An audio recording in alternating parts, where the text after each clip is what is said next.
श्रीमती मन्नू भंडारी द्वारा लिखित कहानी सजा का सार संक्षेप अपने शब्दों में लिखिए।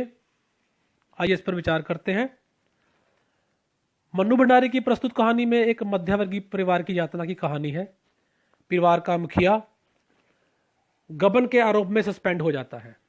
उस पर मुकदमा इतनी लंबी अवधि तक चलता है कि जब तक निर्दोष घोषित होकर छोड़ दिया जाता तब तक उसका परिवार इस हद तक जर्जित हो चुका है कि उसे मुकदमा जीत जाने पर भी कोई खुशी नहीं होती। प्रस्तुत कहानी हमारी वर्तमान न्याय व्यवस्था पर तीखा व्यंग करती है। आइए इसके सार पर चर्चा करते हैं। आशा 9वीं का इम्तिहान दे चुकी थी। उसके पिता पर गबन का एक झूठा मुकदमा बना दिया गया था। घर की बिगड़ी हालात के सामने रखकर उसे और उसके छोटे भाई मुन्नू को उसके चाचा के घर दूर कलकत्ता भेज दिया जाता है। मुकदमा शुरू हुए 5 साल हो गए हैं। इन 5 सालों में उनके परिवार की दशा दिन प्रतिदिन गिरती चली ही गई। आज पापा का पत्र चाचा के नाम आया, जिसमें उन्होंने लिखा है कि फैसले की तारीख 16 अप्रैल पड़ी है। इस बार निश्चित रूप से फैसला हो जाएगा। इस पत्र में आशा के पापा ने उन दोनों के लिए एक लाइन भी नहीं लिखी, ना प्यार ना आने के लिए कुछ। आशा सोचने लगी कि उसके पापा ने उनको कुछ नहीं लिखा। क्या उन्हें पता नहीं कि हम भी यहाँ रह रहे हैं? आखिर पापा इतने क्यों बदल गए हैं?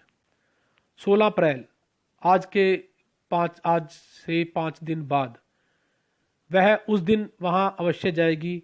मुन्नू को भी साथ लेकर जाएगी। ईश्वर को इस बार फैसला उनके पक्ष में ही करना होगा। आशा सोचती है पापा उसको अभी ही बच्ची समझते हैं, किंतु वह इधर आकर एकदम बड़ी हो गई है।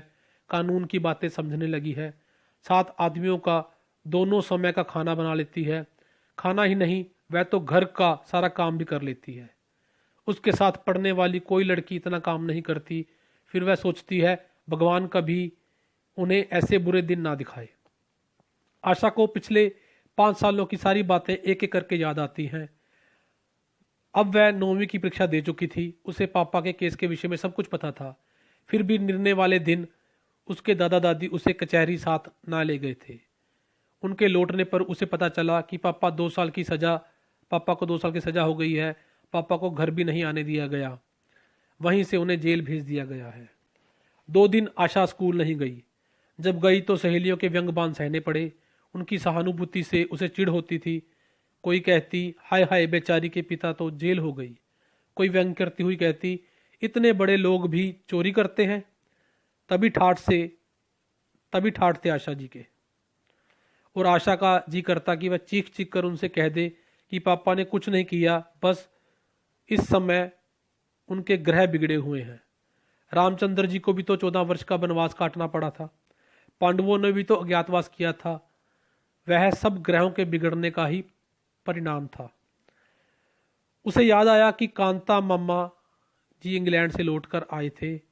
उन्हें हाई कोर्ट से अपील मंजूर करवाने के लिए काफ़ी दौड़ धूप की और अपील मंजूर कर ली गई थी। 25 दिनों के बाद पापा घर लौट आए, किंतु जेल से लौटकर उन्हें बच्चों से प्यार नहीं किया। सारा दिन बुझे बुझे से रहते थे। किसी से बात ना करते। कमरे को बंद करके तकिए में मुंह गड़ा कर पड़े रहते।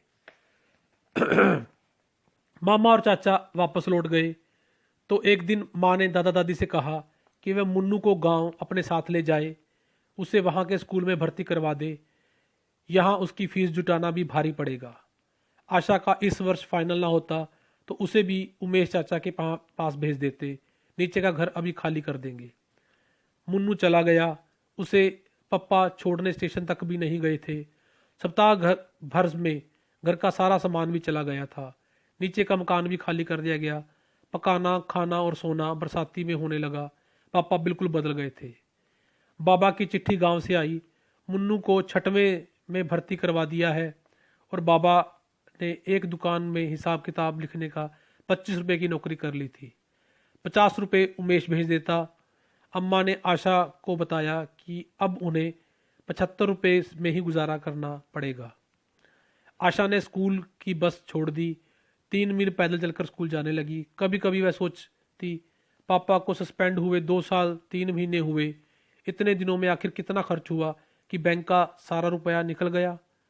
अम्मा के सारे गहने बिक गए और भी पता नहीं क्या क्या चला गया। वकील लोग शायद बहुत लुटेरे होते हैं। कभी वह सोचती कि इससे अच्छा था कि पापा सचमुच ऑफिस का रुपया मार लेते। आशा की माँ को भी ना जाने क्या हो गया था कि भीतर ही भीतर सूखती जा रही थी। सारा काम अपने हाथों से करती थी। उनका स्वभाव भी चिड़चिड़ा हो गया था। एक दिन तो उन्होंने आशा को पीट भी दिया था। आशा ने जीवन में पहली बार मार खाई। वह भगवान से यही प्रार्थना करती कि वह उसके पापा को पहले जैसा कर दे। कांता मामा मुकदमे का सारा खर्च कर रहे थे, किंतु पहली सुनवाई ही 6 महीने बाद पड़ी। कानून तो अपनी रफ्तार से चलता रहा। दूसरी सुनवाई अप्रैल में हुई। तारीखें जितनी मिलती नहीं थी। पापा को छूटे 2 साल हो गए और अभी तक केवल 2 ही सुनवाई हुई। पता नहीं और कितने साल लग जाएं। घर की हालत दिन प्रतिदिन खराब हो रही थी। मुन्नू ने मिडिल परीक्षा पास कर ली थी और गांव में हाई स्कूल नहीं था, इसलिए बाबा ने सीधे मुन्नू को उमेश चाचा के पास भेज दिया। यह सुन आशा और उसकी माँ दोनों सहम गई। वह उमेश की पत्नी लीला के सब स्वभाव को जानती थी। कुछ समय बाद मुन्नू के पास आशा को भी कलकत्ते भेज दिया गया। बाबा जी की नौकरी समाप्त हो गई थी। इस प्रकार 65 रुपयों में घर का खर्च चलना कठिन हो गया था। चाची के घर आशा और मुन्नू जिस तरह दिन बिताए वही जानते हैं। आशा रात दिन काम करके चाची के क्रोध को संभाले रहती। आराम पाकर वह आशा पर कुछ कुछ प्रसन्न भी हो गई थी, किंतु चाची का हाथ कभी कभी मुन्नू पर उठ जाता।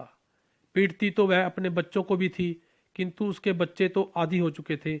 मार खाकर भी हंसते रहते थे, परंतु मुन्नू सहम जाता, भीतर ही भीतर सिसकता। पापा के मुकदमे की चौथी सुनवाई हो गई थी। बस अब फैसले की तारीख पड़नी थी। कांता मामा को विश्वास था कि फैसला उनके पक्ष में होगा। आशा बैठे बैठे दिन गिनती। पापा को सस्पेंड हुए 4 साल हो गए। इन 4 सालों में कुछ नहीं हुआ।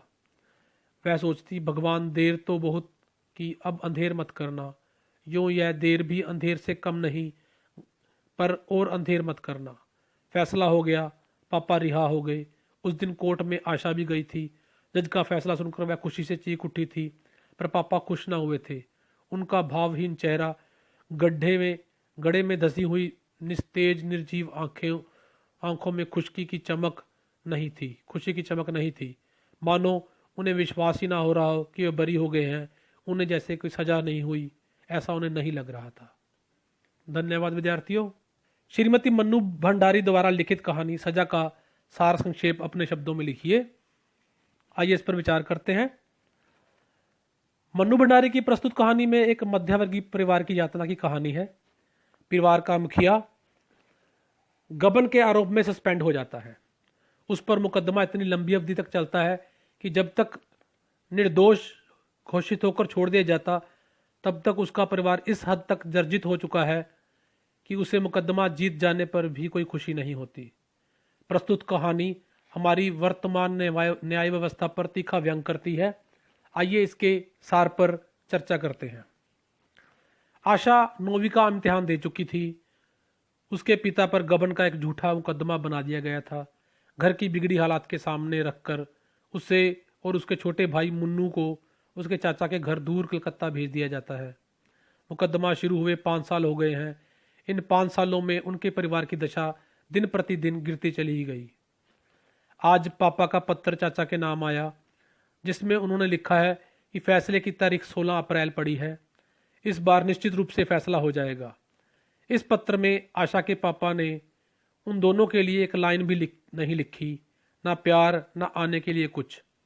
आशा सोचने लगी कि उसके पापा ने उनको कुछ नहीं लिखा। क्या उन्हें पता नहीं कि हम भी यहाँ रह रहे हैं? आखिर पापा इतने क्यों बदल गए हैं? 16 अप्रैल, आज से 5 दिन बाद वह उस दिन वहां अवश्य जाएगी। मुन्नू को भी साथ लेकर जाएगी। ईश्वर को इस बार फैसला उनके पक्ष में ही करना होगा। आशा सोचती है, पापा उसको अभी ही बच्ची समझते हैं, किंतु वह इधर आकर एकदम बड़ी हो गई है।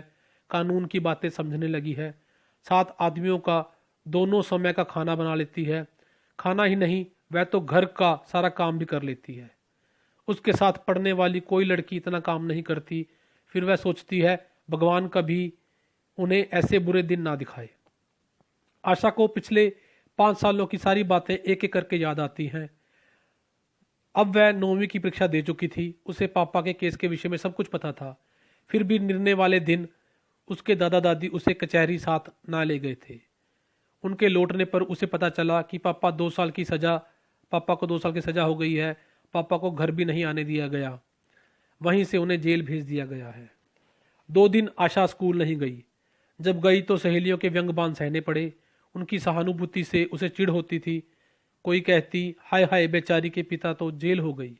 कोई व्यंग करती हुई कहती, इतने बड़े लोग भी चोरी करते हैं। तभी ठाठ थे आशा जी के। और आशा का जी करता कि वह चीख चीख कर उनसे कह दे कि पापा ने कुछ नहीं किया, बस इस समय उनके ग्रह बिगड़े हुए हैं। रामचंद्र जी को भी तो 14 वर्ष का वनवास काटना पड़ा था। पांडवों ने भी तो अज्ञातवास किया था। वह सब ग्रहों के बिगड़ने का ही परिणाम था। उसे याद आया कि कांता मामा जी इंग्लैंड से लौटकर आए थे। उन्हें हाई कोर्ट से अपील मंजूर करवाने के लिए काफ़ी दौड़ धूप की और अपील मंजूर कर ली गई थी। 25 दिनों के बाद पापा घर लौट आए, किंतु जेल से लौटकर उन्हें बच्चों से प्यार नहीं किया। सारा दिन बुझे बुझे से रहते थे, किसी से बात ना करते, कमरे को बंद करके तकिए में मुंह गड़ा कर पड़े रहते।